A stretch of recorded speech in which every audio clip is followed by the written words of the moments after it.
Yes, my dear friends, welcome back to the channel. Very good day to you guys all out there, wherever you are. Thank God it's Friday. A beautiful Friday morning here in Southeast Asia, Malaysia to be precise. Ladies and gentlemen, yes, as you can see the background, we are trying to bring some little changes to our studio. We are still building, we are still in the process. So like the video, share the video, and let me hear from you in the comment section. Today being 5th of September, it's my birthday, so I'm excited. I'm very elated to be back with a new atmosphere. As you can see, tell me I'm looking good. Well, on the international break, that is why I've been taking it easy. I've not been taking it, like we used to be.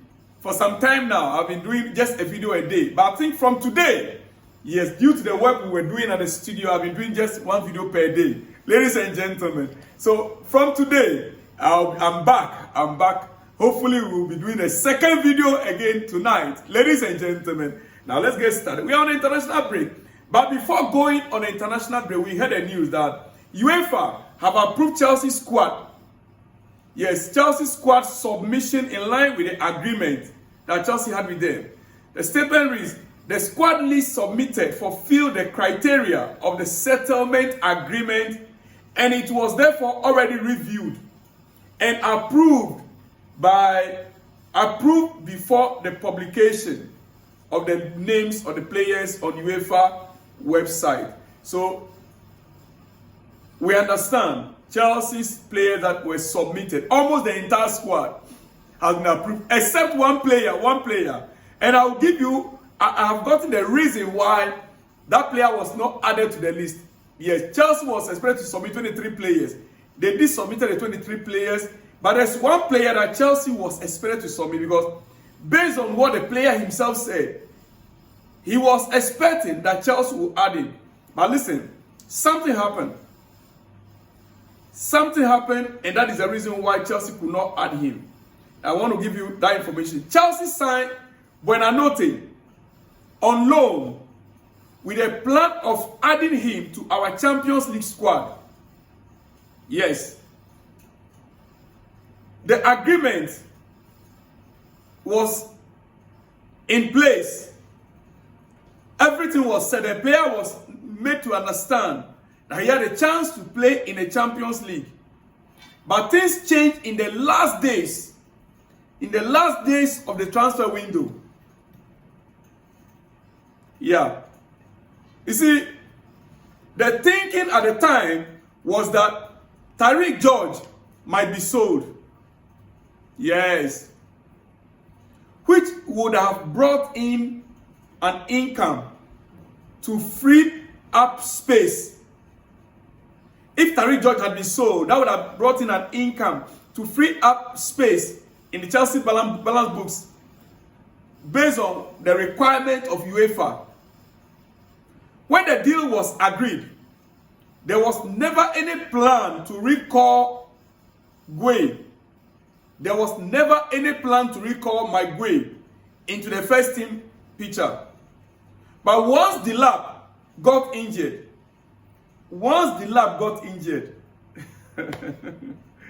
Chelsea had to bring Gueye back. And they'll have to register him as part of the first team, even the UEFA competition. You get it? Now, that combined with Tariq George staying back and not being able to secure his move, that meant that the financial balance under the UEFA's rules for Chelsea, the financial balance under the UEFA rules for Chelsea, are you getting it? Became too tight. In short, the lab injury, Gueye's recall, and Tariq George not leaving all together meant that Buonanotte could not be registered for the Champions League games. Buonanotte, without tipping over the limit, Chelsea could not register him for the Champions League. This is the response we are getting and the reason being given by Chelsea why Buonanotte was not registered. Ladies and gentlemen, so now that question of why Buonanotte was signed, was promised Champions League football, but was not given the opportunity. It all happened all of a sudden, the last minute of the transfer window when the lab got injured. Chelsea should be learning something from these things. Was it in a January transfer window, right? January transfer window, that both Cole Palmer and Jackson got injured. Now, Jackson got injured, and Chelsea were relying on Gueye. And then Gueye also got injured. Yeah, it was in January. Jackson got injured, they brought in McGuey. McGuey also got injured, so we were left with no outright number 9 striker in January. Now, this summer, we decided to let go Jackson. At the same time, we wanted to rely on the lab. That same day, whilst Jackson was in flight traveling, injury to the lab. And listen, Jackson said something, and I want to read for you. Jackson said, he posted something. He said, I spent 2 seasons at Chelsea and scored 30 goals without taking penalties. He is right. This is Jackson speaking. I don't think any striker has scored more than that for Chelsea since Diogo Costa, and he is right. 30 non-penalty goals in 2 seasons. He's right. Go and check the records. Go and check the records. 30 non-penalty goals in 2 seasons for Chelsea as a striker. He's right and on point. But I'm not going to go much into that. Now, 2 years with Chelsea. He was the number 1. Yes. He was number 1. Now we brought in the lab, which I still believe and think Jackson is still a better off footballer than the lab. You might have issues with his striking, accuracy in his striking, yes, but in terms of football, round football playing, I think Jackson is a better footballer compared to the lab. You can argue with me on the comment section. Yes, let me hear from you. It's always been like that, ladies and gentlemen. Like I said, it is a beautiful day and it's my birthday. So I will not be taking much time. I'll be back. Andrew Santos turned down a salary base. Andrew Santos actually turned down a salary base of 8 million euro. 8 salary base means that minus bonuses. 8 million euros from Al Quatzia. Around 5 times more than he's earning currently with Chelsea. Al Quatzia, who belonged to Aramco, the country's oil state company, offered Chelsea £60 million to sign him as well. But the player rejected the offer. I love this. I love this from this guy. If indeed he turned down this amount of money just to play for Chelsea, then I love this. Trust me. You could see people, you know, he knows that he has a future. He's got a future. And so he really wants to make sure that he doesn't jeopardize with his own future. He don't want to jeopardize with his future. Going to play in Saudi, he'll make the money. But in the long run, he might even end up not getting the call up to the national team. Don't forget, next year, 2026 is the World Cup. Canada, Mexico, US of A next year. And all the players, they want to play. Ladies and gentlemen, that takes me to Brazilian national team. Estavao scoring his first international goal for Brazil. The 18-year-old. If you see the Caesar kick, the bicycle kick, where he was, my goodness, this guy, 18 years, they kind of play, oh, come on. Chelsea, we have a gem of a player in our hand. Provided we will keep him to the next 5 years, 6 years, 7 years. I know our club. Very soon we will now price 150 million, 20 million pounds. Real Madrid might come for with 180 million pounds just to let him go. I know my club. Ladies and gentlemen, Andrew Santos turned down an amount that is 5 times higher than what he currently earns with Chelsea. And Estavao scoring a beautiful goal. Hey guys, Manchester United had submitted a loan proposal for Conor Gallagher to Atletico Madrid. Yes, United actually submitted a bid, a loan proposal to Atletico Madrid to sign Conor Gallagher, former Chelsea player, on loan.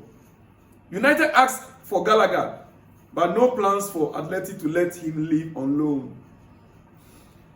Diego Simeone and his club says no. On loan? No. That one will not agree. Same answer was received by Crystal Palace a week before then. So Premier League clubs actually wanted Gallagher back on loan, but Atletico Madrid rejected. I believe they were to go with, outright buying. They want to. Madrid are interested in selling him. They are not making use of him. Diego Simeone is not making use of him. He's not getting full 90 minutes. I'm not too sure what is happening with Gallagher, whether he doesn't fit into their system, because the Spanish league is much more easier. I would have expected Gallagher to bulldoze their midfield, but it looks like Diego Simeone had a different plan, which is not suitable or favoring him at all. Ladies and gentlemen, it is what it is. It is what it is. Now, let me just run up here. João Pedro, speaking at the international break on Cole Palmer, he spoke on many things. He spoke on relationship with all the Brazilian players in the team. But this is what he said about Cole Palmer. He said, Cole is a superstar. When I came to Chelsea, I was a little bit scared about how he was going to react. Because I was the main guy at Brighton. I knew Chelsea would be different. I said, Cole, I'm here to play. I'm here to help you. Oh, this guy is thinking, because he was the main man at Brighton, he was thinking when he comes to Chelsea, he'll become the main man. And he in his mind, he think he comes, but Chelsea is the different ball game. There are big boys in Chelsea, my friend. There are big boys in Chelsea. Tap low, calm down. You are good, yes, we appreciate you, but calm down. We have our captain, Rhys James, there. We have Cole Palmer. We have Enzo Fernandez. We have Caicedo. These are all big boys. Big boys, bigger boys. So tap low, relax. You hear me? Ladies and gentlemen, on that note, let me just leave you guys here first. I'll be back with more explosives in the coming hours. But, quickly. Breaking news. Tottenham announced departure of Executive Chairman Dani Levy. Hey, after 20 years, no wonder. No wonder. Yes, because if it is up to Dani Levy alone, Tottenham Chairman Dani Levy, if it's up to him alone, Tottenham that I know wouldn't sign Kudus. The kind of players they signed this season, this guy wouldn't sign them. No wonder. Now there's a different person at the helm of affairs that is making the decisions. That is why Tottenham seems to be back. Okay. Let me see. Tottenham are not playing jokes anymore. That's the truth. That is just the truth. After winning the European title for the first time, okay. Remember they sacked Ange Postecoglou and brought in Thomas Frank. Yes. Spent big money to sign Xavi Simeone, Mohamed Kudus, Palina, Kwalomwani, and more. No wonder Daniel Levy wouldn't spend this kind of money. He would not. This guy was taking Tottenham to the ditch. Now they got rid of Daniel Levy, who has held them back for almost 20 years. Now I got it. Congratulations. But London, you guys should know that there is a king of London. That is the Blues, right? Remember that. Paul Pogba has been included in AS Monaco squad for Champions League football. The guy is back. Paul Pogba is back in Champions League football with AS Monaco. Yes. Oh my goodness. He's waiting for his debut as new Monaco player after joining the club in July and working on his best form. Ladies and gentlemen, it is what it is. Well, I'll see you guys all in the next one. When you see me, shalom and peace.